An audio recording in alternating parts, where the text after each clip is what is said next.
gahuza imiryango mu karere k'ibiyaga bigari. Igitondo cyiza mwese abateze amatwi BBC. Turi kuwa gatandatu tariki 15 z'ukwezi kwa gatatu umwaka wa 2025. Uyu ni umwanya w'ikiganiro Imvo n'Imvano. Uyu munsi turaganira ku iteka rigenga ibimina mu Rwanda. Ni iteka ryashyizweho umwaka ushize na Minisiteri y'Imari n'Igenamigambi.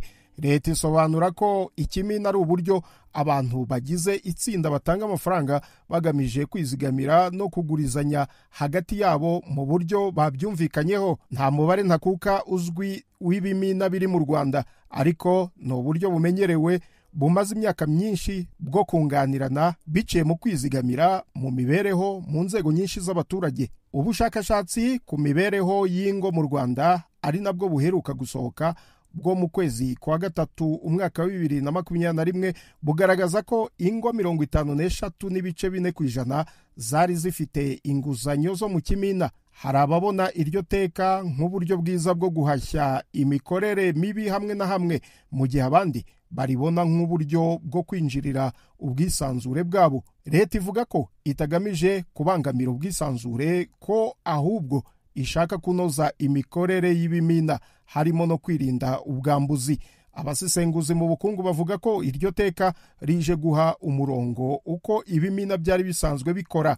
Turabumva muri iki kiganiro. Hari icyoba cy'uko kubera iryo teka ibimina bishobora gusoreshwa, ariko abanyamategeko bakavuga ko ntaho iteka riteganya iby'umusoro ku bimina. Ikiganiro cyo kuri uyu wa gatandatu mwagiteguriwe kandi murakigezwaho na Yves Bucyana.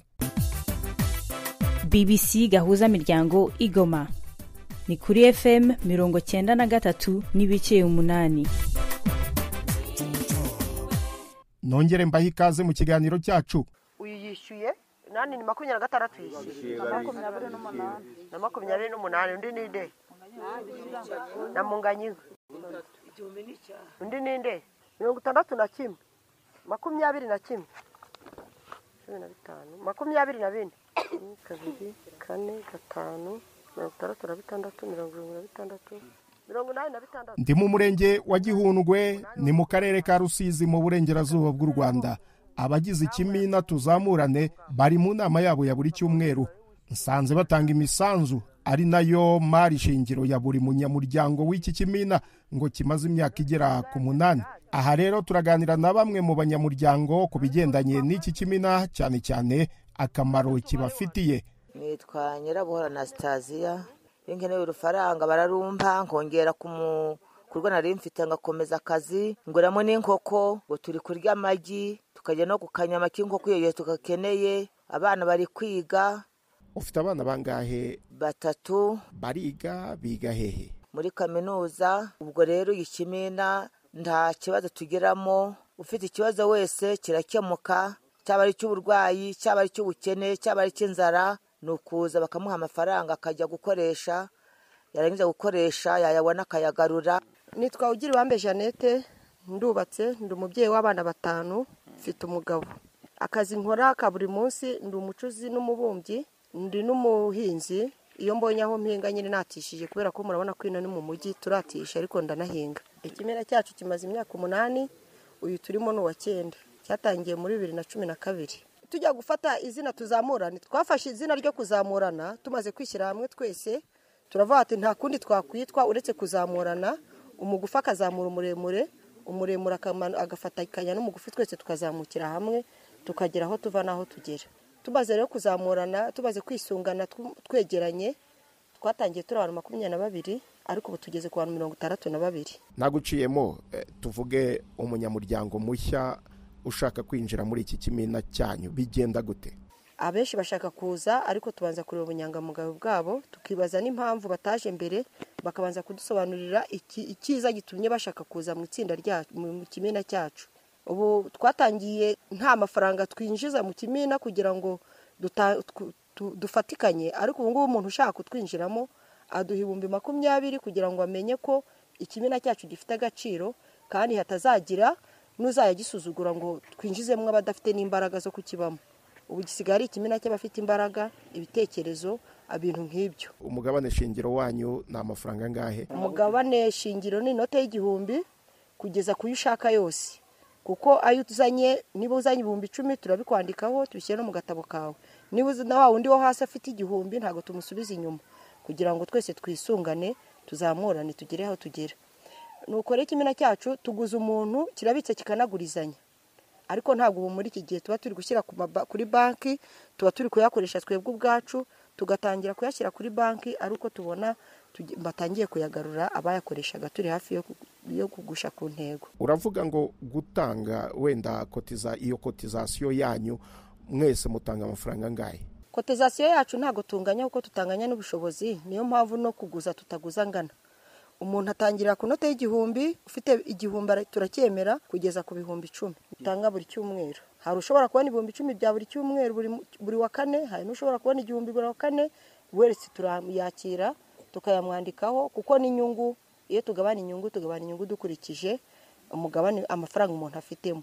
Ufitemo 100,000 ntago anganya n'ufite 1,000, kuko n'ubwisungane n'ukuzamurana, ariko kuguza nabwo ntago tuguza dukurikije ayo ngayo twashyizemo, ahubwo tuguza dukurikije ubushobozi wowe ufite bwo kugira ngo uzayagarure. Twagaguha umuntu amafaranga menshi ngo azamubere umutwaro igihe cyo kugusha ku ntego atazayabura. Wowe ku giti cyawe ubu amenshi bakuguriza nangahe? Nkanjye bajye banguza 2,000,000, ariko sinziguza buri gihe, nshobora ngize ikibazo gituma nesha tubazimpa zihari, ariko ntabwo twavuga ngo tuguza amafaranga na gutya. Kimwe nuko hari ushobora kuguza 1,000,000 tuyumuye tubona nta bushobozi afite. Umuntu umwe niwe dusigaje ukiri mu ikode, abandi bose bafite amazu yabo. Twagiye tubashakira uburyo tukabagira inama, akagura akabanza gaciriritse, akubaka inzu iciriritse, akazamukiraho uko iterambere rigenda riza nuko imbaraga agenda zibona, akarushaho kugenda atera imbere. Ubu ni ukuvuga ngo umuntu usigaranye uri mu icumbi n'umwe, ubu nawe tumugira inama yuko yatangira kwizigama menshi, kuko yizigamaga make kugira ngo aramutse abonye ikibanza, nubwo kitaba kiri hano mu kagari kacu kubera ko harahenze, akakibona nko mu kagari ka Shagasha, araza tukamuguza akajya kugura ikibanza, kugira ngo twese tuzicara hamwe dusabane neza cyane, tuzi ko nta munyamuryango wacu utariteje imbere udafite aho kuba. Uretse gushakira abanyamuryango amacumbi, hari ibindi abanyamuryango bakora wavuga ko bakesha kino kimina? Dufite abagore 4 bacuruza mu mujyi wa Kamembe, umwe afite iduka. Iyo amafaranga yagize nk'ikibazo aba ari no mu bwubatsi, iyo agiye nko kubaka cyangwa se agiye nko kurangura araza tukamuguza. Abo 4 rero baracuruza mu mujyi wa Kamembe. Ngewe tuvugana ndi umucuzi, ndi n'umubumbyi, n'ubu uyu munsi mba nagiye kuzana ibumba. Ubwo iyo mbuze amafaranga, nk'iyo abakozi mbonye amafaranga ari ntaya ari makeya, n'ingoboka turayitanga. N'uyu munsi ndi kuvuga ko banguza ingoboka y'50,000 nibabyemera, kuko ntago ari itegeko. Tuvuga ikibazo ufite bakagikemura bakurikije uburemere bwacyo. Abandi hari umubaji, ubu twamugujije 1,500,000 ajya kongera mu kazi ke ko kubaza. Hari abacuruza mu isoko, uriya mupapa acuruza inkweto mu isoko, ariko niyo yagize ikibazo cy'abanyeshuri ko afite abana benshi biga segonderi turamuguza. Hari umumama twagujije amafaranga aguramo firigo, acuruza zino twita tumusoni. Ubwo ni ukuvuga ngo nta muntu tubana muri iki kimina cyacu udafite icyo akora, nta n'umwe. Uwo mugurije menshi abarangahe? Ni 3,000,000 nta urazisaba ngo azirenze. Ibigendanye n'inyungu byo biteye bite? Ntago twishyura mu kwezi, inyungu tuyitanga mu mezi 3, ahubwo ushobora kuyagarura mu mezi 3 cyangwa se ukayamara n'amezi 6 bitewe n'uko wayabonye. Inyungu twishyura 3%.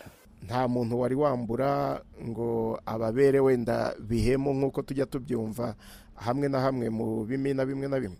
Ntawe twambura, kuko uko mbabwiye ko tusigaye turi 62, umwaka washize twari 72, ariko twarabagabanyijemo kuko hari abo twabonaga kwishyura ibibazo bigatuma tujya no mu buyobozi, kuko tugabana abayobozi bahari, twagabanya abayobozi bahari. Abo twabonaga bashaka kusa n'abatwambura, ariko byagenze neza, barayagarura. Abayobozi baradufashije b'inzego z'ibanze, n'ushinzwe amakoperative ajya dufasha, bakabumvisha nyine ko batagomba gutwara amafaranga y'amatsinda.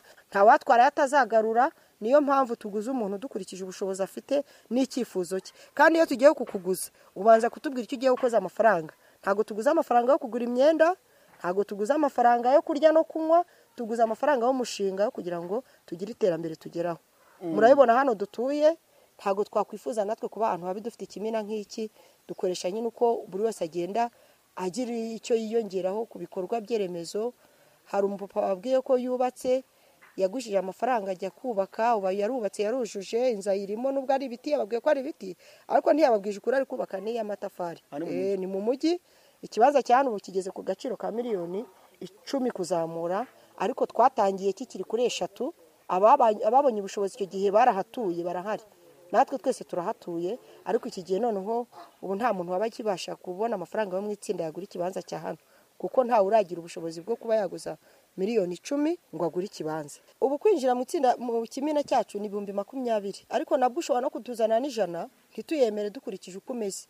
Niba uri umuntu uri hejuru yacu cyane ufite ubushobozi buturenze, ntago waza mu kimina uko waba ufite ikindi uje gushakamo. Dushaka umuntu wa wundi ufite ikibazo tuzafatikanya gukemura, nawe akadufukemurira ibyacu. Naho kubumva ngo umuntu ngo ni mukire afite amazu abona 200,000 ku kwezi, 500 ku kwezi, miliyoni, twamwakira dukurikije ikiciro arimo. Abarimu turabakira, n'abakozi ba leta nk'abaganga turabafite benshi. Dufite abakozi ba leta, dufite umuganga. Dusoza, itegeko rishya rigenga ibimina mwarabimenye bimeze bite? Ushinzwe amakoperative yarabitubwiye, itegeko ryayo ry'ibimina twararimenye, ntago turandangiza, ntago turajya kuryandikisha, ariko uku kwezi kwa 3 kurashira turyandikishije kugira ngo turusheho no kugira bwa burenganzira nyine bwacu buzajya buturengera mu gihe haba hari umuntu washatse kutwiba. Hari abumvise iby'itegeko bagira impungenge ko ari ukubabuza ubwisanzure bw'ibimina, kubisoresha. Se mwe nta mpungenge mwagize? Twabanje kugira impungenge tuvuga ngo aho ntibazadusoresha, imisoro ikaba myinshi, ariko gusora twasora kuko nitwe tuba turi kwitangira umusoro, nitwe ugarukira, ariko ntago babitubwiye ko tuzasora. Izo mpungenge twabanje kuzigira ariko zarashize, kuko umusoro wo ni ngombwa tunawutanze, ariko bikagenda neza, tukaba dufite n'uburenganzira bwuzuye, kuko nta wabazangwa duhohotere. Urabona n'ubu ntawe uduhohotera, ariko icyo gihe noneho twaba tuzwi tunemewe. Kandi turifuza ko ikimina cyacu kizaba koperative. Ntago tuzaguma ngo turi ikimina cy'abantu 62, dushobora no kuzaba koperative, kuko ubu ngubu twatangiye gushyiraho imari shingiro ihoraho. Hari kandi ushinzwe iterambere ry'amakoperative, ishoramari n'umurimo mu murenge wa Gihundwe, Nzigira Abdi, aratubwira uburyo abaturage bamaze kwiteza imbere kubera ibimina. Umurenge wa Gihundwe twabaruye ibimina mu mwaka wa 2022 mu kwezi kwa 12, tugira ibimina 129 bikora neza. Ibyo twabaruye twashoboye kubona, uretse ko ibimina bigenda byiyongera uko umwaka utashye, hari ibivuka bishyashya, hari n'ibisenyuka. Biba bisaba ko tugenda tubibarura buri gihe. Ibisenyuka byo biterwa n'iki? Ibisenyuka biterwa n'ubwumvikane buke bw'abanyamuryango mu kurasa ku ntego. Kurasa ku ntego, abatabizi ubwo ni ukugabana amafaranga y'igihe abantu bihaye kigeze, cyane cyane ababa mu bimina barabizi. Komeza utubwire. Hakazamwe amakimbirane yavuka, bikagorana mu kongera gutangira, icyo kigasenyuka kikavaho. Ariko iyo tukimenya hakiri kare, turabegera tukabagira inama, abashoboka bakongera bagakomeza, abavamo nyine bakagenda, ariko hari n'ibigira ibibazo ntitubimenye. Hari itegeko rigenga ibimina, nirishya abanyamuryango cyangwa abantu banyu mwaribasobanuriye? Itegeko rya Minisiteri y'Imari n'Igenamigambi ryatugezeho mu kwezi kwa 8 2024. Icyo twihutiye ni uguhamagara abayobozi b'ibimina baza guhugurwa kuri iryo tegeko. Ntabwo baryitabiriye bose, hitabiriye ibimina bigera kuri 35 mu 129, ariko nyuma twarakurikiranye dusanga amakuru ko hari abari kugenda babikimbira kubyumva kubera gutinya ngo gusoreshwa. Gusa tugenda tubamara impungenge, twamara kubamara impungenge tukababwira ko ahubwo ikimina kiba kibonye ubushobozi bwo kuba cyahabwa ubuzima gatozi, noneho umunyamuryango witwaye nabi cyangwa ucyambuye akaba bagira uburenganzira bwo kubarega. Ubu ngubu duteganya kongera guhugura abayobozi b'ibimina twongeye kubatumira bushyashya kuko na gahunda yo kwandika ibimina yatangiye. Haba hari ibimina bikomeye mu murenge wanyu mu buryo wavuga uti iki n'iki byatanze byazanye iterambere mu baturage cyangwa byatumye abaturage bagira imibereho myiza? Ikimina tuzamurane ni ikimina gikomeye dufite mu murenge, gifite abanyamuryango benshi kandi bafite ubushobozi. Ni ikimina mbega gihaza abanyamuryango bacu mu bijyanye n'amafaranga. Abanyamuryango bacyo murabona ko dutangira launching ya mituweli mu kwezi kwa kabiri. Iki kimina kiritabira kandi bagatanga mituweli abanyamuryango bose ku ikubitiro. Ntabwo barenze ukwezi kwa gatatu batishyuye mituweli y'umwaka ukurikiye, ndetse bakaduha n'amafaranga yo kuba twatangira mituweli ku batishoboye. Iyo nkunga bajya bayitanga. Ibimina byazanye iterambere rikomeye cyane mu baturage, kubera ko urebye umuturage uri mu kimina abona amafaranga vuba cyane bwihuse yitwa inguzanyo. Ababyeyi benshi cyangwa se ingo nyinshi zifite umunyamuryango uri mu kimina, umwana atabura kujya mu ishuri. BBC gahuza miryango i Bukavu ni kuri FM 102.2. Iteka rigisohoka hari icyoba cy'uko ibimina bishobora guhita bitangira gusoreshwa. Ndi kumwe n'umunyamategeko kugira ngo adusobanurire mu buryo burambuye ibigendanye n'iryo teka n'inyungu rifitiye abagize ibimina. Ndi Maître Gabriel Rutikanga kuva mu muryango CPDG, ni umuryango nk'uko byumvikana uharanira amahoro, imiyoborere ndetse n'iterambere. Ni iteka 001/2024 10/10/TC. Impamvu ari iteka ni uko ibimina ntabwo ari ibigo by'imari. Hasanzwe hari itegeko rigenga imishingire, imikorere y'ibigo by'imari mu Rwanda. Iryo teka rero riza ryuzuza iryo tegeko ryari risanzwe ririho. Iteka ryashyizweho na Minisitiri w'imari n'igenamigambi, ni ukuvuga ufite imari mu nshingano ze. Ntabwo rigomba kunyuzwa mu nteko ishinga amategeko kuko ari iteka. Hari n'icyo wenda abantu bakwibaza, iteka n'itegeko bitandukanira he? Ni iki byombi bifite imbaraga zingana? Oya, ntabwo byombi bifite imbaraga zingana. Itegeko riba riri hejuru y'iteka, ahubwo iteka riza risobanura imwe mu ngingo cyangwa se nyinshi za rya tegeko kugira ngo zirusheho kumvikana cyangwa se bitume itegeko ryubahirizwa kurusha. Ariko iteka riba riri munsi y'itegeko. Niyo mpamvu ritagomba gutorwa n'inteko ishinga amategeko. Niyo mpamvu by'ibimina bitanyuze mu nteko. Niyo mpamvu bitanyuze mu nteko kuko ni iteka, ntabwo ari itegeko. Abantu bakeneye yuko basobanukirwa n'ingingo wenda zigize rino teka, niba ari nyinshi niba ari nkeya, zibiteye zite, bimeze gute? Umuntu yamanza kwibaza ngo ibimina ni iki? Ibimina ni uburyo itsinda ry'abantu bishyira hamwe kugira ngo bashobore guhuriza hamwe imisanzu yabo yo kwizigamira no kugurizanya hagati yabo. Ubundi nibyo bita ibimina. Ahanini usanga bigizwe n'itsinda ry'abantu baziranye cyangwa se bafite umwuga bahuriyeho cyangwa batuye ahantu hamwe. Niho biba bitandukaniye n'ibigo by'imari, kuko ibigo by'imari byo uwo ari we wese ashobora kujyamo. Ibimina byo rero aba ari abantu baziranye bafite ikintu runaka bahuriyeho. Noneho kibazo, hari umubare ntarengwa cyangwa hari umubare bagomba kuba, wavuga uti bagomba kuba batangiriye kuri aba, nibwo byitwa koko ko ari ikimina kigendeye ku iteka? Iri teka riteganya ko abashinga ikimina bagomba kuba nibura ari 5. Ntabwo rivuga umubare ntarengwa, ariko rivuga umubare w'abake. Abake nibura bagomba kuba 5. Ubwo ari 4 ntibarebwa n'iri teka? Oya, ahubwo ntibashinga ikimina, ntabwo cyaba cyemewe. Ntibagurizanya hagati yabo? Bagurizanya kuko nanjye nawe twagurizanya twembi muri babiri. Ariko icyo gihe ibyo mwamukoze ntabwo biba byitwa ikimina, aba ari ukugurizanya hagati yanyu gusa. Byitwa ikimina ari uko bikurikije ibyo iri teka riteganya rero ko abantu bake bagomba kuba nibura 5. Kubera iki?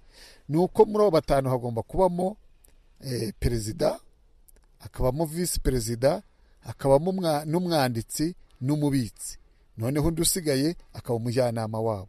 Urumva ko byanze bikunze bagomba kuba nibura 5.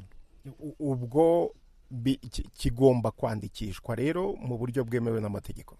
Ikimina kigomba kwandikishwa mu buryo bwemewe n'amategeko. Cyandikishwa hehe? Ikimina cyandikishwa mu murenge w'ifasi kizakoreramo. Aho mu murenge gishobora kwandikishwa mu buryo bunyuze mu ikoranabuhanga, cyangwa se mu buryo abakigize bajyana amadosiye yabo kubishinzwe mu murenge akabandika mu gitabo. Nuvuga ko bagomba guhitamo imwe muri iyo nzira. Zombi zirateganwa n'iri teka. Ubu kuva ryasinywa ryashyirwaho umukono, abafite ibimina bitandikishijwe mu murenge ntabwo byemewe, cyangwa hari igihe cyatanzwe kugira ngo ibyo bibe byashyizwe mu bikorwa? Iri teka ryatangajwe mu igazeti ya leta ku ya 22 z'ukwezi kwa 8 mu mwaka w'ibihumbi 2024. Ryo ryari ryaratowe, ryarasinywe na minisitiri ku ya 21 z'ukwezi kwa 8 mu mwaka w'ibihumbi 2024. Mu ngingo yaryo rero rihateganwamo ko abari ibimina byari bisanzwe biriho bihawe igihe cy'amezi 6 bikaba byujuje ibiteganwa n'iri teka. Nuvuga ko ibizaba bituje ibiteganwa n'iri teka bizafatwa nk'ibitariho. Bishatse kuvuga iki? Kuri 22 z'ukwezi kwa 2 mu mwaka wa 2025, tariki 22 z'ukwezi kwa 2 zararangiye. Ubu abatarabyandikisha ntabwo byemewe. Nk'uko iri teka ribiteganya, ikimina kitandikishijwe kandi cyari kiriho mbere y'uko iri teka rishyirwaho, ubwo ntabwo kicyemewe mu buryo bw'amategeko. Nuvuga ko hakorwa iki rero? Abaturage bagize iryo tsinda bakwihutira gukora inteko rusange, noneho bigasa nk'aho ikimina aribwo gitangiye, noneho kikubahiriza bya bindi biteganwa byose n'iteka. Ni ibiki kugira ngo ikimina cyandikwe? Tugeze aho ngaho, ni ibiki biteganwa n'iryo teka? Icya mbere ni uko ikimina kigomba kuba gifite izina ryihariye ritari mu yandi mazina y'ibimina byanditswe muri uwo murenge nacyo kizandikwamo. Rigomba kuba ari izina ryihariye. Icya kabiri ni uko kigaragaza intego yacyo. Ese icyo kimina gishyizweho kubera iki? Ni ikigamije kujya gifasha abaturage kwishyura ubwisungane mu kwivuza? Ni ikigamije kujya gifasha abanyamuryango bacu baramutse bakoresheje nk'ubukwe cyangwa bagize ibyago? Ni ikigamije kongera ubucuruzi bafite bagashyiramo intego yacyo? Icya gatatu, bagomba kugaragaza umusanzu buri munyamuryango yemereye gutanga. Niba ari 2,000 bu cyumweru, niba ari 5 mu kwezi, bigomba kuba bigaragara mu byo bavuze mu nyandiko. Icya kane ni ukugaragaza amategeko yabo ngengamikorere.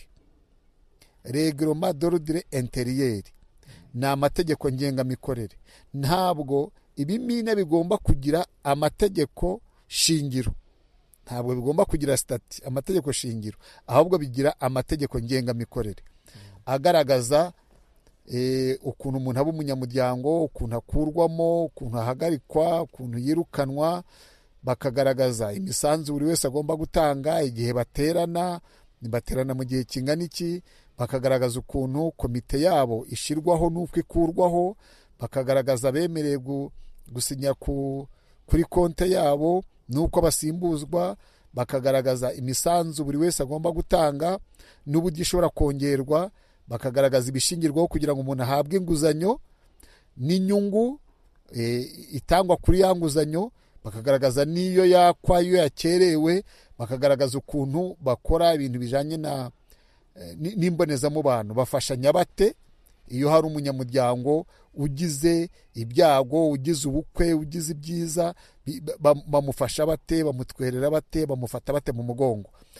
Iri teka rinateganya ko minisitiri ufite imari mu nshingano ze azashyiraho ishusho mbonera, ni nk'imbata y'amategeko ngengamikorere ibizaba biyagize, kugira ngo bajye bayashingiraho nabo bakora yabo, ariko hagati aha baba bagendera kuyo bafite. Iyo bagiye kwandikisha rero ayo mategeko ngengamikorere bagomba nayo kuyagaragariza umurenge bagiye kwandikishwamo. Kwandika umurenge ubandika mu gitabo cyabigenewe. Ubu buri mirenge yose ifite ibitabo bandikamo ibimina bikorera muri uwo murenge. Iyo bamaze kubandika babaha icyemezo cy'iyandikwa. Icyo cyemezo cy'iyandikwa iri teka riteganya ko icyo cyemezo cy'iyandikwa kiba nk'ubuzima gatozi kuri bo, aba ari ubuzima gatozi bahawe. Noneho icyo ibimina bimwe wenda bitagiye bimenya, ubwo wenda hari mwari kukitubaza ku birebana n'ingorane mu bukangurambaga, abenshi bibwira ko iyandikwa ry'ibimina bizatuma ibimina bisoreshwa. Aho ngaho nari kuhagera naho. Bakibwira ko bizatuma bisoreshwa, ariko iri teka mu ngingo ya 13 ku gika cya 3 havuga ko iyandikwa ry'ibimina ari ubuntu, bikorwa ku buntu, ntabwo byishyurirwa. Ari inzego z'umurenge, iz'akagari se n'iz'umudugudu zafasha mu bukangurambaga, cyane n'iza PSF z'abikorera. Iki kintu abantu bagomba kucumva, kwandikisha ibimina byanyuzwa mu buryo bw'ikoranabuhanga cyangwa se mu buryo bwo kwigira ku murenge, aho byanyura hose bikorwa ku buntu nta kiguzi. Bikorwa ku buntu nta kiguzi kwandikisha ikimina, ariko se ntabwo biganisha ko bizasoreshwa, ko ari ibintu birimo amafaranga, kandi hari ahagaragara ko birimo n'amafaranga menshi. Murakoze. Ntabwo twarebera tegeko n'iteka ibyo ritateganije. Iteka ntabwo ryigeze riteganya ko ibimina bizasoreshwa, nta biteganywa mu iteka. Kugeza uyu munsi nuvuga ko ibimina bikora mu buryo bwumvikanweho kandi nta musoro bitanze. Icyo kora iri teka riteganya ko ikimina gishobora kugira ishoramari rituma byongera umusanzu w'abanyamuryango batanga, kugira ngo kirusheho gufasha no kuzamura imibereho y'abanyamuryango. Kiramutse kigize ishoramari, kubera ko iyo cyanditswe kiba cyabonye ubuzima gatozi, gishobora kugira tini namba. Kiramutse kigize nimero y'umusoreshwa, urumva ko byanze bikunze cyasora. Kubera rya shoramari ntabwo cyasora nk'ikimina, ahubwo cyasora nk'ishoramari cyashoye. Ubu noneho abafite ibimina bisanzwe byo kugurizanya mu buryo busanzwe, nta shoramari ririyongeramo, batuze batekane ko nta by'umusoro bibareba. Iri teka rwose ribamara impungenge, nta by'umusoro bibareba. Ariko bashobora, urugero, ikimina gisanzwe kigurizanya wenda hagati y'ababyeyi bifuza gushingira, ibyo nabyo biriho. Nk'ababyeyi bafite abakobwa b'abangavu bakavuga ati uko biri kose tuzashingira, reka duteganye ikimina kizatuma dushobora kugurira abana bacu amajambere n'ibikoresho byo mu rugo. Bagera nyuma bakavuga ati reka aya mafaranga turi gukusanya, mu gihe tukirindiye ko hari uwo tuyaha, reka tube dukoze buranjori. Iyo buranjori mwakoze niyo izasora, ntabwo muzaba musoze nk'ikimina, muzasora nka rya shoramari. Bashobora no gukora ishoramari ridasorerwa. Urugero, bashobora guhinga imboga, ntabwo iryo shoramari risorerwa. Bashobora korora ingurube, ntabwo iryo shoramari risorerwa. Ni muri ubwo buryo twabamara impungenge nk'uko iri teka ryabamaze impungenge. Nk'ubu abifitiye ikimina bakavuga bati reka tuguremo umurima w'ubuhinzi tube tunahinga, si ishoramari se? Ni ishoramari, ariko mu buryo busanzwe n'ubundi ubuhinzi mu Rwanda ntabwo busora. Ariko wa murima baguze niba uwo murima uri mu mbago z'imiturire, uwo murima uzatanga umusoro w'ubutaka. Ariko niba uri mu mbago z'ubuhinzi, uwo murima ukaba utageze ku kigero cya hegitari ziteganwa mu kwishyura umusoro, ntabwo ubwo butaka buzishyura umusoro, kuko azaba ari ishoramari n'ubundi rishowe mu bisanzwe bitishyura bidatanga imisoro. Abantu bibazaga bati kuki ibimina, kuki iteka ry'ibimina iki gihe kandi wenda byaratangiye kera? Ngira ngo iri teka ryaziye igihe. Icya mbere ni ugukemura amakimbirane aba hagati y'abanyamuryango ubwabo. Abanyamuryango bagahuza imisanzu, bamara kuyihuza ugasanga abagize komite barayirigishije, abandi badashobora kubona aho babarega kuko nta rwego runaka rwabaga rubazi. Ibyo rero ubu ikimina cyanditswe gifite ubuzima gatozi, n'ucambura kizakurega nk'ikimina kuko wacyambuye gifite ubuzima gatozi. Ariko mbere ntabwo byabaga bizwi. Ikindi, y'amategeko yabo ngengamikorere afasha ubuyobozi mu gihe habaye amakimbirane kuza kubafasha gukemura amakimbirane bashingiye kumenya ese mwe mwarateganyije iki. Icya gatatu ni uko iri teka riha inshingano umurenge gukurikirana imikorere ya bya bimina bikorera mu murenge wabyiyandikishije. Urumva ko hari ukubagira inama cyane cyane y'imicungire y'umutungo, yo kuzuza inyandiko ngombwa, no kubagira inama yo gukorana n'ibigo by'imari, noneho aho kugira ngo amafaranga bayabike mu nzu, bayabike ku mweko, bayagendane abe yahura n'izindi ngorane. Icyo gihe babagira inama yo gukorana n'ibigo by'imari. Niyo mpamvu muri iri teka hateganya ko ikimina gifunguza konte mu izina ryaco mu kigo cy'imari icyo ari cyo cyose gikorera mu gihugu. Urumva ko iri teka mu by'ukuri ahubwo wanavuga ngo ryarakerewe, ariko rije hari byinshi rije kuramira, kuko abantu bafataga umutungo ufitiye rubanda nyamwinshi akamaro, kuko umutungo w'ibimina urumva uba ufite icyo ugamije kuzakemura muri sosiyete, noneho bakawukoresha mu nyungu zabo bwite. Ibiganiro bya BBC gahuzamiryango mukunda nk'amakuru, imvo n'imvano, urunana, ikiganiro cy'abagore cyangwa baza muganga, ubu biraboneka kuri podcast. Jya kuri bbcgahuza.com maze ushake ahari podcast. Amakuru yose y'uko podcast ikora n'uko wayishyira muri telefone yawe, byose urabihasanga. Metere, wowe uri umunyamategeko, kunze kuba muri mu nkiko, mu manza, hari hatangiye kugaragara cyangwa se haba hari imanza mwabonaga zigenda zishingiye ku makimbirane aturuka mu bimina? Ahanini izi manza ntibabonaga uko bazirega, kubera ko ntufite urega, kubera ryateka rye ritariho. Ahubwo wasangaga ari ibintu bitera konfuri, amakimbirane acecetse hagati y'abantu, cyane ko ibimina ari byo abantu bakorera hamwe cyangwa se ubona akenshi baturanye.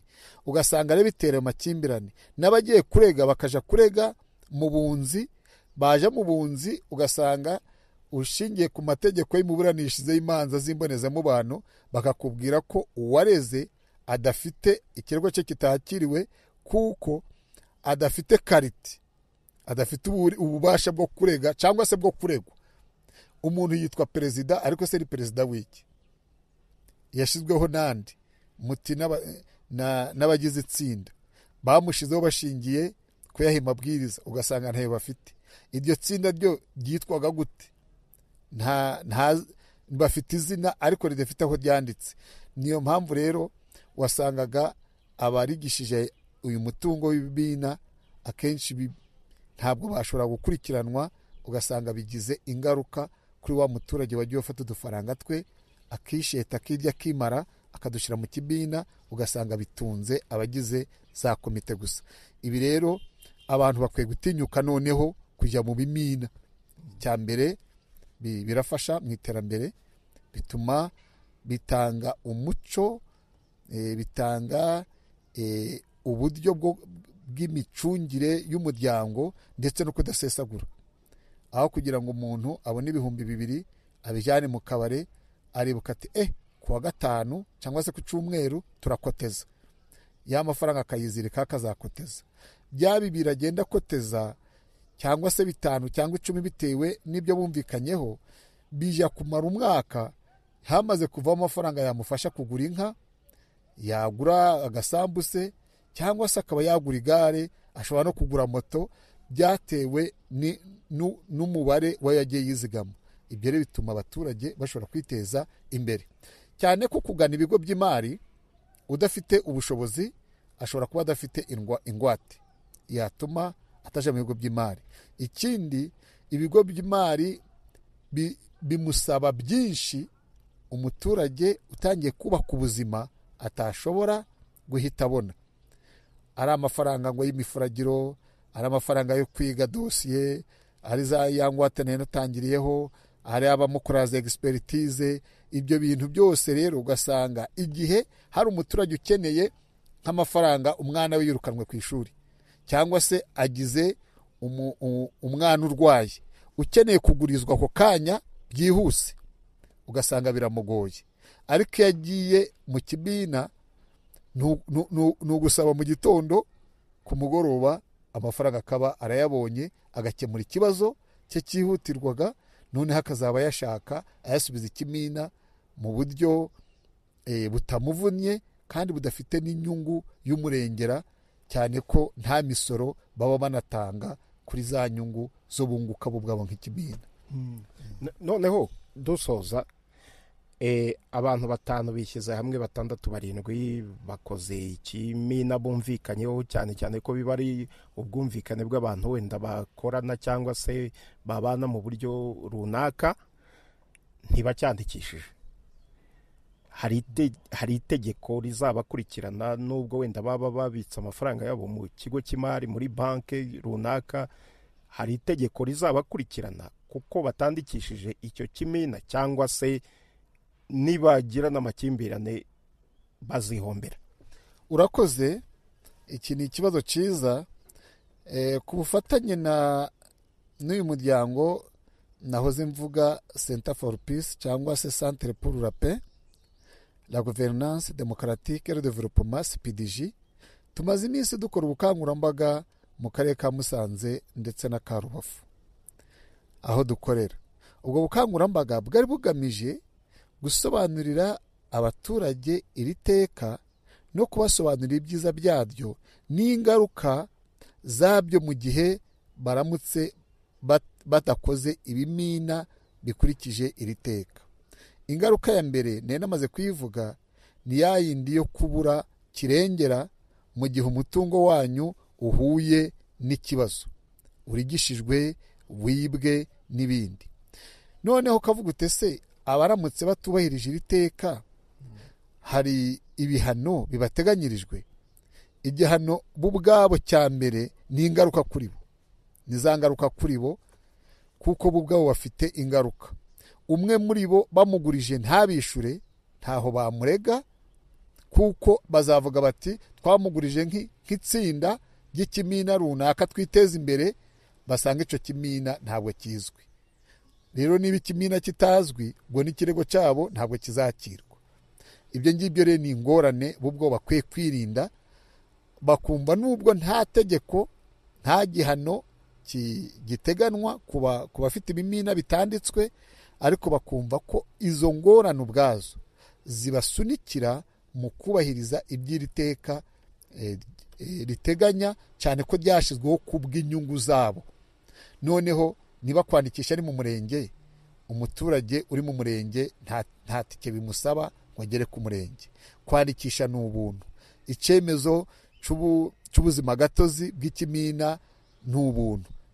Ahubwo uwabikora ntiyubahirize iby'iri teka riteganya, kwaba ari ukutamenya. Niyo mpamvu ubukangurambaga ni ngombwa, kandi namwe muradufashije. Ubu nabwo ni bumwe mu bukangurambaga bufasha abaturage kugira ngo bashobore kubimenya, kandi inzego z'ibanze nazo zirakomeza kugenda zibukora, cyane cyane abakozi bashinzwe ishoramari mu mirenge bakora ubwo bukangurambaga, haba ku muganda, haba mu nteko rusange z'abaturage, kugira ngo abaturage bamenye iby'iri teka.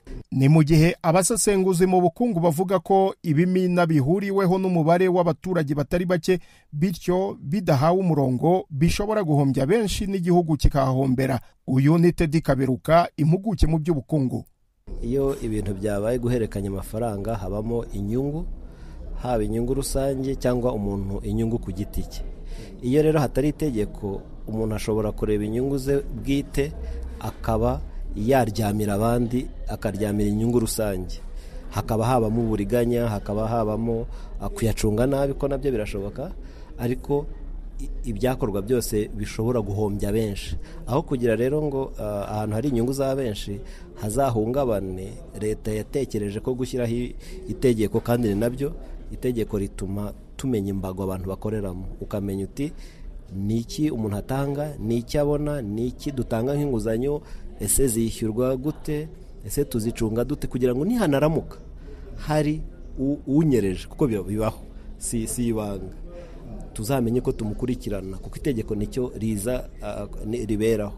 Ntago rero ahantu hari inyungu z'abantu benshi, cyane cyane ko ibimina navuga birimo abantu benshi, uyu urebye imibare bakwereka ko hafi 2 miliyoni zirenga z'abaturage bari mu bimina, kandi biriyongera. Ushobora no gusanga umuntu ari mu bimina birenze 2 cyangwa 3. Urumva aho hose rero niho ni ngombwa ko haza itegeko risa nkaho ribungabunga inyungu za benshi, kugira ngo hatazaho uburiganya, noneho bikaba byatera igihombo. Ibimina bishobora gutuma ibigo by'imari nk'amabanki na za microfinance birushaho kunguka, kuko bibitsa amafaranga menshi aturuka mu bimina by'abaturage. Wowe nk'impuguke wadusobanurira mu buryo bwimbitse bw'iyo mikoranire n'inyungu irimo, haba ku baturage cyangwa se ku bukungu bw'igihugu? Ubundi bimina byunganirana n'ibigo by'imari. Ubundi bimina no mu yandi magambo wavuga ko ari ibigo by'imari, ariko hagati y'abaturage, ibyegereye abaturage, byatangijwe n'abaturage, byagizwemo uruhare n'abaturage, no kubicunga bikorwa n'abaturage, niho bibera ibigo by'imari byegereye abaturage.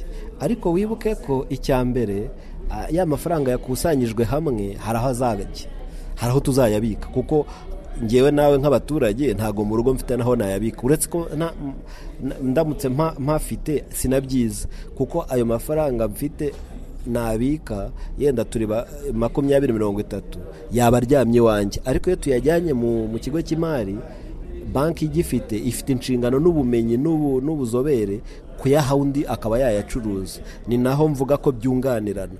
Ibimina navuga ni urwego rwa mbere rw'ibigo by'imari yunganira ibigo by'imari bizwi byabigize umwuga, kuko nacyo ni ikindi. Aho bitandukanira nuko ibimina ni abantu baziranye, bafite icyo bahuriyeho, bishyira hamwe bagashyira ubushobozi bwabo hamwe, ariko badafite inararibonye mu gucunga imari. Banki zabigize umwuga, bizinesi ya banki cyangwa se ubucuruzi bwa banki ni ugucuruza amafaranga. Niyo mpamvu rero ibimina bigomba kubika mu mabanki, n'amabanki agakorana n'ibimina. Ikindi cya kabiri, ibimina bigengwa n'amategeko cyangwa n'amabwiriza ya hagati y'abanyamuryango. Ngewe nawe na mugenzi wawe dushobora kwishyira hamwe tukavuga tuti buri cyumweru tuzajya dushyira amafaranga hamwe angana buri. Umwe muri twe nakenera inguzanyo turayamuha atwungukire yenda 1%. Ni amategeko twishyiriraho hagati yacu, tukayumvikana tukayatora. Ariko ibigengo yari ikigo cy'imari yo cyo kiba gifite amategeko yashyizweho na banki nkuru y'igihugu ntarengwa, na amategeko abanza, ariko hari n'amategeko y'icyo kigo, kuko kiba kigamije kunguka, gishyiraho uburyo bwatuma gicunga ayo mafaranga y'abandi ariko kinunguka, kuko nibyo business bakora. Rero navuga ko ibimina byunganirana n'ibigo by'imari, ariko byagaragaye ko ku isi hose ahantu hari amabanki akomeye hari n'amabanki yatangiye ari ibimina. Birazwi nka Equity Bank, mu mateka yayo uzasanga ari abantu barimo bishyize hamwe muri Kenya, bishyira ubushobozi hamwe babyara banki. Birazwi mu Pakistan, Grameen Bank itangira yari ikimina, kigenda gikura uburyo abantu bagira bashyira amafaranga hamwe. So ikimina n'ibigo by'imari birunganirana. Ibimina bishobora kuvamo ibigo by'imari, bishobora no kuvamo ibindi bigo by'ubucuruzi, kuko si ngombwa. ariko icyangombwa ni uko abanyamuryango bishyiraho amategeko n'amabwiriza bakagurizanya bakaguza bakiteza imbere bakava mu bukene. Nabibutsaga ko iki kiganiro cy'imvo n'imvano mu gikurikira kuri FM Igoma ni Bukavu muri Repubulika ya Demokarasi ya Kongo, kuri Kisoro FM muri Uganda, kuri Facebook ya BBC Gahuza no kuri internet kuri bbcgahuza.com.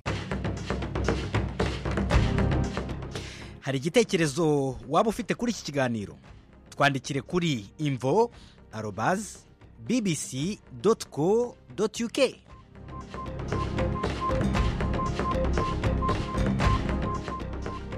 Hari abavuga bati impamvu leta ishyizemo iteyeho itoroshi cyangwa se ishyizeho ijisho cyane ku bimina kandi byaratangiye kera, kukishyizeho ijisho iteyemo itoroshi ubu ngubu. Ubundi utera itoroshi ahantu hijimye, ni ukuvuga ngo harimo umwijima. Icyo nshaka gusobanura umwijima ni uko mu bihakorerwa hari igihe ugira gutya ugasanga abantu harimo abafite uburiganya bagahombya abandi, birazwi. Si ubwa mbere bibi bibabaho. Icyo ni kimwe. Icya kabiri, ikimina uko imyaka kigenda gikura, nimba twaratangiye turi abantu yenda 20 dufite ubushobozi yenda gushyira hamwe amafaranga 1000 buri cyumweru, kubera abantu bagenda batera imbere. Tekereza ibimina bimaze imyaka 10-20 ubu bishobora kujya kuri za miliyari. Ntushobora rero gukomeza gucunga amafaranga miliyari utabifitiye ubumenyi, utabifitiye ubuzobere. Niyo mpamvu bigomba kugira itegeko ribigenga kugira ngo bitazatera igihombo. Ubu turavuga uyu munsi, ariko tekereza mu myaka 20 iri imbere, ba bantu batangiye ari, tuvuge, fata urugero rworoshye, abasore 20 baturanye bakora umwuga wo gutwara amagare, yenda batuye ahantu, batangiye bafite imyaka 20, nibagera 40 bazaba bamaze mu kimini imyaka 20, nibagera 50 bazaba imyaka 30. Bivuga ngo rero n'ubushobozi bugenda bwiyongera. Iyo bwiyongereye bisaba amategeko atuma hatagira ubangamirwa. Wibuke ko uretse ubushobozi bwiyongera, ariko n'abantu barahinduka. Hari ugenda, hari abandi bashya baza, hari uvamwo, hari impamvu nyinshi zatuma ikimina gikeneye itegeko rirengera buri wese. Ko burya ikiza cy'itegeko rirengera abantu, rigatuma icyaba cyose wavuga uti itegeko riravuga iki n'iki. Ariko hari n'icyo tugomba no kwemera ko uko ibimina bitangira cyangwa uko byari bimeze, nibyo biri mu cyiciro twita cyangwa se bya bikorwa bitanditse, informal activities, bitanditse bidafite uburyo wabikurikirana kuko ntaho byanditse. Ni kimwe tuvuge n'umuntu ukorera ahantu yenda afite ibarizo, akoresha abakozi 2, ntaho byanditse. Rero kugira ngo urenge urwego rwo kuvuga ngo turi mu bintu byanditse informal sector tujya muri formal activity, nuko hariho itegeko. Nicyo nise kwitorosha ritunga hari umwijima, naho hari umwijima itegeko ari ngombwa ko rihamurikira. Iyo haje mu kuboko kwa leta cyane mu bintu by'amafaranga, mu bukungu, mu bucuruzi, hari abatangira gutekereza imisoro. Birashoboka yuko ibimina bizasoreshwa cyangwa iki kibazo wakibaza abashinzwe gusoresha. Ariko ngewe nk'umuntu usesengura, nk'umusesenguzi mu by'ubukungu, wagira icyo bitubwira ko abantu ntibagire impungenge, kuko itegeko riza rigatuma hatagira uwabahemukira hagati yabo cyangwa se ubundi buryo bahomba amafaranga yabo. Ahubwo ngewe icyo navuga nuko leta yashyizeho itegeko, ariko ishyireho n'uburyo bwo kubakurikirana abantu babigize umwuga. Nk'uko uyu munsi iyo mfite ikibazo mu rukiko hari umuavoka nitabaza, nkagenda akamfasha kugira ngo ntarengana. N'ibimina bizagira abantu babigize umwuga bashobora kubikurikirana bakabifasha gucunga amafaranga, bemewe n'amategeko, baza kugira ngo batume ibimina bitera imbere. Icyo ni icyifuzo kimwe navuga ko abaturage bishyira hamwe mu rwego rwo kurwanya ubukene hagati yabo, kandi amafaranga batanga aca mu mabanki, aca mu bigo by'imari. Iyo ibigo by'imari bikuyeho ayabyo kuko byababikiye cyangwa se byungutse mu buryo bwo kubabikira, ibigo by'imari ntibisorera leta. Reka tubirebe mu buryo buryo. Ibigo by'imari bisorera leta kubera imirimo byakoze. N'ikimina no bitekereze muri ubu buryo. Wowe nawe ufite ikigo cy'ubucuruzi ukajya kubitsa muri banki, ntibikubuza ko wishyura umusoro na banki ikishyura umusoro, kuko umusoro wishyura ku bikorwa wakoze. So ikimina rero ukuntu gikoze, abantu bishyize hamwe, bashyize amafaranga yabo hamwe, bagurizanyije, hari n'ibimina bikore n'ibikorwa bibyara inyungu uretse gushyira amafaranga. Ibyo bakoze iyo byabyaye inyungu, izo nyungu nizo zitanga umusoro, bitari ukuvuga ngo usana amafaranga yabo, kuko bibaye ibyo byaca abantu intege niba nirirwe babikora. Banki rero kuko ibigo by'imari byo impamvu bisora kandi koko birumvikana, bo bakora ubucuruzi bw'amafaranga. Ni ukuvuga ngo wowe washyizemo amafaranga, niba washyizemo 20,000 mu gihe utarayatwara bo barayacuruza bakayaha undi muntu yakeneye akabaha inyungu. Rero kwishyura inyungu, kwishyura umusoro kuri iriya nyungu ni ibintu byumvikana cyane. Aho bihurira cyangwa se aho kimwe umwe ni umukiriya wundi, reka mbyite gutya. Ikimina cyangwa ibimina ni abakiriya b'amabanki. Amabanki nayo agakora ibyayo, ariko hari umunsi banki zigera nazo zigatanga amafaranga mu bimina. Urugero, ikimina gishobora kuvuga kiti dufite abanyamuryango 20, dushaka yenda kubaka inzu y'ubucuruzi kubera ko dusanzwe dukora mu bucuruzi. Iyo batafite amafaranga bajya muri banki ikabaguriza. Wibuke ko kuri ya nguzanyo babonye niho n'inyungu za banki ziri, ni naho umusoro uri. Rero kimwe kiruzuzanya, ntabwo umwe yakwishyura umusoro ngo undi ntiyawishyure. Icyangombwa nuko gusa buri muntu yishyura umusoro utamuremereye. Mu buryo bw'ubukungu twavuga ko ubusesenguzi bwanyu, ibimina ubwinshi bwabyo mu Rwanda biri gufasha na leta mu buryo bw'ubukungu cyane rwose. Ubundi ibimina navuga iyo urebye amateka yabyo, byahereye aho abantu bari bakeneye kwiteza imbere, ariko nta bigo by'imari bihari. Yenda batuye hafi kure y'amabanki, batuye hafi y'uburyo butandukanye bwo kubona inguzanyo. Abantu bakishyira bakavuga bati ariko ubundi twishyize hamwe, ayawe n'ayanjye na mugenzi wanjye, tukabona amafaranga make, ntitwajya tuyahana hagati yacu. Niko amateka atangira. Hari nko mu bihugu bimwe navuga ari naho abazamuka bose bahera, kubera ko serivisi z'imari zigenda gakeya. No mu Rwanda rero urebye ukuntu ibimina biteye, iyo ugiye kure y'imijyi cyane, uretse ko no mu mijyi ibimina birahari, hari impamvu 3 zituma abantu babijyamo. Icya mbere, abantu bishyira hamwe kubera ko bafitemo icyizere hagati yabo, trust. Rukuvuga ndakwizeye, nizera mugenzi wawe, kuba nafata 1000 mfite tukagishyira hamwe nta mpungenge bintera. Icyo ni kimwe.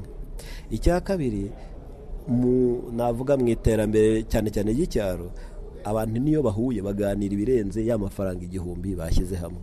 Niho baganira imishinga ibateza imbere, niho umwe aha makuru abandi, bigatuma guhura, kuko mu bimina hari umunsi wo guhura. Bituma abantu hari ikindi babonamo kirenze ya mafaranga bashyize hamwe. Icya gatatu ni inguzanyo. Niyo waba ufite konti muri banki ukeneye 5,000, ntago wajyayo ngo bayaguhe. Banamutse banayaguhaye byafata icyumweru cyangwa ukwezi kugira ngo babyige. Ariko mu kimina kubera ko uri umunyamuryango kandi abantu bizeranye, unkenera 5,000 nkagenda bakabimpa nta mananiza. Ibyo rero navuga ko ikimina ni nk'igisubizo ku bantu ba mikoro make.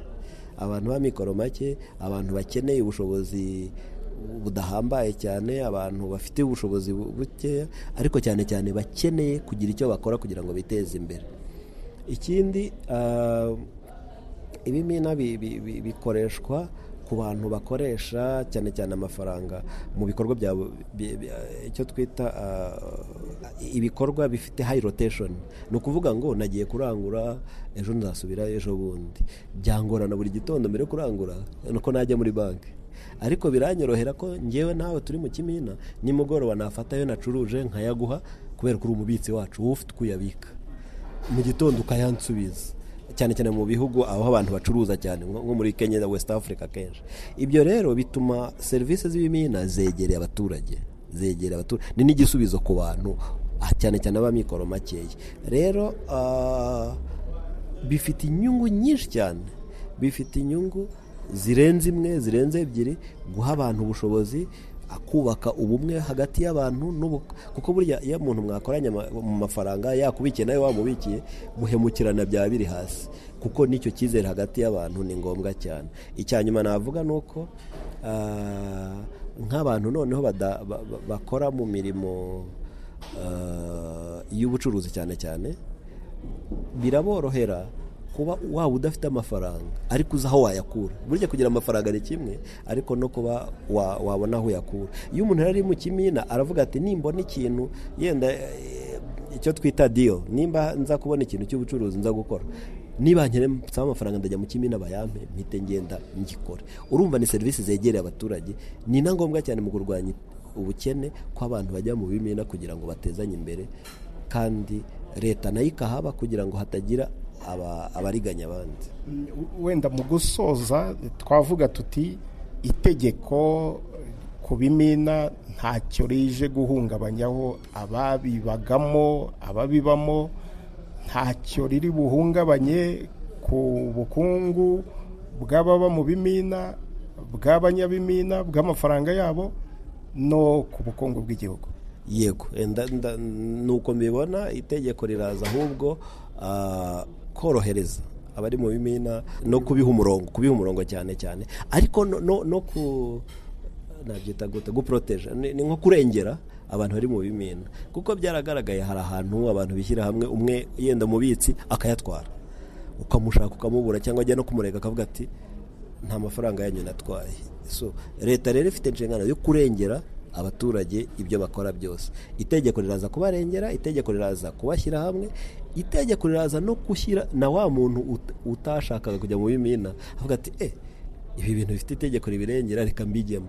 Kuko burya hari abantu batinya bavuga bati sinshaka ko bazandiganya. Ariko ikindi ni uko itegeko rinatuma hari n'izindi gahunda leta yakora, kuko iyo hari itegeko ni ukuvuga ngo tuze ibimina ni bingahe, birimo amafaranga angana gute, ibirimo abantu bameze bate, bakeneye ubuhe bushobozi. Uhereye ku itegeko, leta ishobora gushyiraho na gahunda yo guteza imbere ibimina, kuko turabizi hari nka gahunda zirimo ziterambere, aho leta ishobora gushyira nk'ikigega gifasha tuvuge nk'abantu bari mu buhinzi. Ushobora guhera mu bimina kuko urabizi abari mu bimina birahari, kandi urabazi, uzi aho bari, uzi ibyo bakora n'amafaranga bafite. Rero byakorohera leta kuvuga ngo nkizamo amafaranga ya nayo. Itegeko rero ni kimwe mu nzira ziza gufasha urwego kanaka gutera imbere.